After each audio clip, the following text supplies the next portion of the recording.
বাঘটা। আর বাঘটা দেওয়ার কারণটা বলছি, প্রথম থেকে বলছি। আমাকে আমার ইউটিউব চ্যানেলের নাম দেখো কি লেখা আছে, টাইগার ফিটস। এই নামটা কোথা থেকে আছে আমি বলে দিচ্ছি। আমি যখন ক্লাবে ঢুকেছিলি, ক্লাবে ট্রেনিং করতে, তো টাইগার শ্রফ তখন নতুন নতুন মার্কেটে উঠেছিল।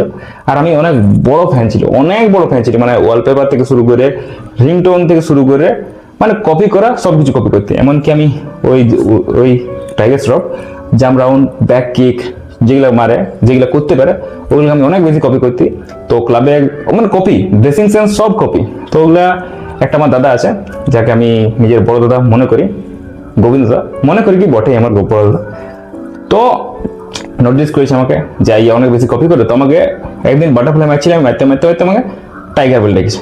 তখন থেকে ক্লাবের সবাই ডাকতে ডাকতে ডাকতে এই ক্লাব থেকে ওই ক্লাবের লোক জানলো, ওই ক্লাব থেকে ওই ক্লাবের লোক জানলো, অমনি করে শেষ পর্যন্ত সবাই জেনে গেলো। এমনকি যখন টিচারগুলা, আমার গুরুজিরা বলতে লাগলো না, তখন নামটা একটু ভালো রকম ভাইরাল হলো। আর মেন ভাইরাল হলো কখন, যখন সেই টুর্নামেন্ট খেলতে গেলি, টুর্নামেন্ট যখন চেয়ার করছে, কম অন টাইগার, মার টাইগার, নামটা গেল সব দিকে ছড়ায়। তো তখন থেকে নামটা রয়ে গেল, সবাই মানে ওই টাইগার বলে বেশি। শুভজিৎ নামটা আমার অনেক কম লোক জানে, টাইগার হিসেবে আমাকে সবাই চিনে। তো যখন আমি ইউটিউবের চ্যানেলটা বানাইছি অনেক আগে, তো তখনই গল্প।